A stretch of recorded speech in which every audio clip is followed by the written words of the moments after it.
Cinta Valen pada Mila tidak datang dengan gemuruh. Ia datang pelan, diam-diam, hampir tidak disadari. Awalnya hanya rasa nyaman, obrolan sederhana, tawa kecil yang muncul tanpa dipaksa. Valen tidak pernah berniat jatuh cinta. Hidupnya terlalu penuh jadwal, target, dan tuntutan. Tapi Mila hadir dengan cara yang berbeda, tidak menuntut, tidak memaksa, hanya ada. Dan justru itu yang membuat Valen perlahan lengah.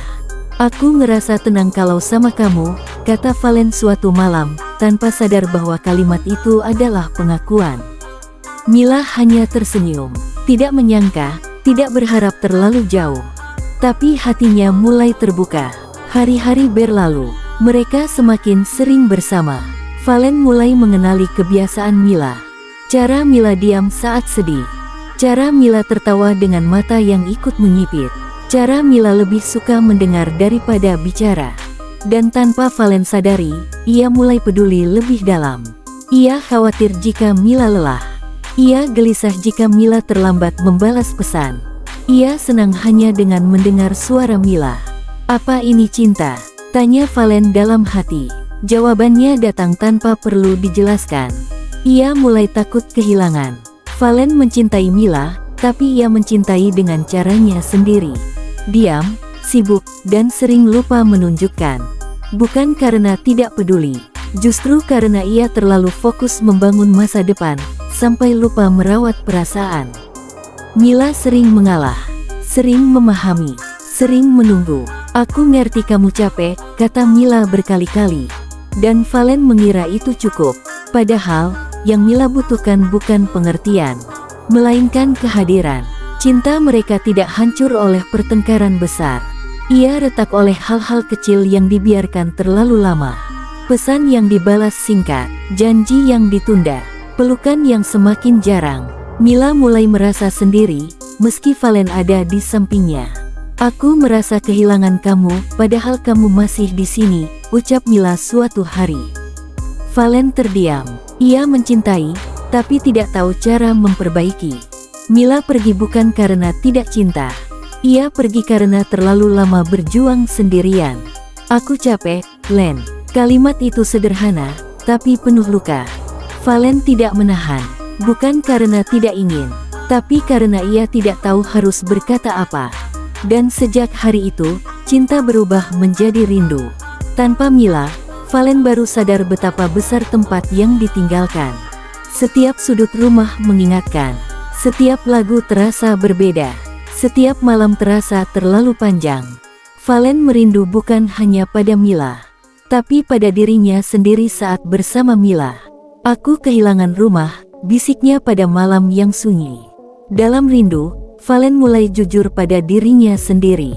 Ia sadar, cinta tidak cukup hanya dengan niat baik. Cinta butuh hadir, butuh mendengar, butuh diperjuangkan. "Aku salah bukan karena kurang cinta," katanya dalam hati, "tapi karena aku lupa menunjukkan." Saat mereka bertemu lagi, tidak ada amarah. Hanya sisa rindu dan luka yang belum sepenuhnya sembuh. "Aku masih cinta," kata Valen jujur. "Tapi aku nggak mau mengulang kesalahan yang sama." Mila menatapnya lama. Cintanya belum hilang, tapi hatinya masih takut.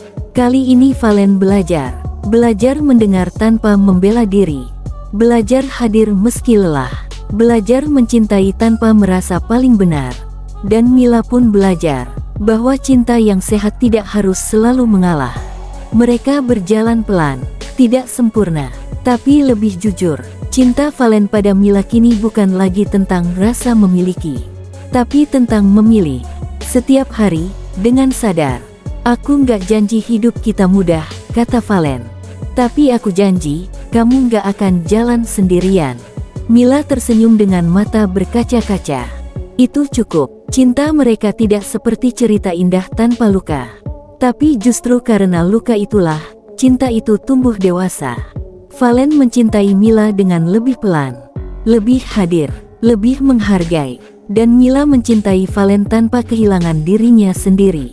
Karena cinta sejati bukan tentang siapa yang paling berkorban, melainkan siapa yang mau belajar berubah demi tetap berjalan bersama. Cinta Valen kepada Mila tidak lagi sama seperti dulu. Bukan karena berkurang, tapi karena bertumbuh. Jika dulu Valen mencintai dengan banyak diam, kini ia mencintai dengan keberanian. Suatu malam, mereka duduk berdampingan tanpa banyak bicara. Hanya lampu redup dan detak jam yang terdengar. "Mila," panggil Valen pelan. Mila menoleh. "Kenapa?" "Aku capek kehilangan," ucapnya jujur. "Aku mau pulang, dan aku mau kamu jadi rumahku." Mila terdiam lama, tangannya gemetar. "Kamu yakin?" Valen menatapnya mantap. "Sekarang aku tahu bedanya sibuk dan meninggalkan." Air mata Mila jatuh, bukan karena sedih, tapi karena akhirnya ia merasa dipilih. Valen tidak memilih tempat mewah. Ia memilih tempat yang sederhana. Tempat mereka pernah duduk saat rindu masih menjadi jarak. Valen berdiri gugup, tangannya dingin. "Mila," katanya, suaranya bergetar, "aku nggak datang dengan janji sempurna. Aku datang dengan niat belajar seumur hidup." Ia berlutut. "Mau nggak kamu jadi perjalanan terpanjang aku?" Mila menutup wajahnya, menangis. "Iya," jawabnya tersengal. "Iya, Len." Pelukan mereka lama, sunyi, hangat. Menjelang pernikahan, ujian datang lagi.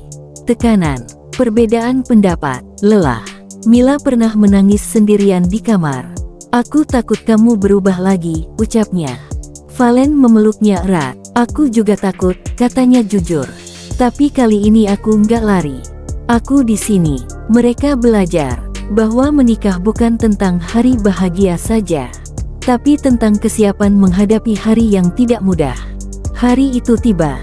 Valen duduk dengan baju adat, wajahnya tegang.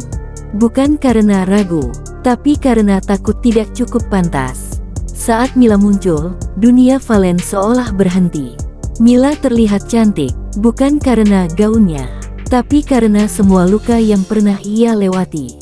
"Aku siap," kata Mila lirih. Dan saat ijab kabul terucap, suara Valen mantap, satu tarikan napas. Malam itu, mereka duduk berdua. Tanpa keramaian, tanpa tamu, hanya dua orang yang pernah hampir kehilangan satu sama lain. "Kita sudah sejauh ini," kata Mila. Valen menggenggam tangannya. "Aku nggak mau lupa rasanya kehilangan kamu." Mila tersenyum. "Supaya kamu terus menjaga." Valen mengangguk. Seumur hidup, hari-hari setelah menikah tidak selalu manis. Ada lelah, ada salah paham, ada diam yang panjang.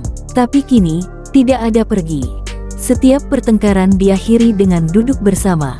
Setiap luka dibicarakan. Setiap rindu dipeluk. "Aku nggak mau menang," kata Valen suatu hari. "Aku mau kita utuh." Mila sering memperhatikan Valen dari kejauhan. Cara Valen sekarang mendengarnya. Cara Valen berhenti bekerja saat Mila butuh. Cara Valen pulang, benar-benar pulang. "Dulu aku takut menikah," kata Mila. "Sekarang aku tenang." Valen tersenyum. "Itu tujuan aku."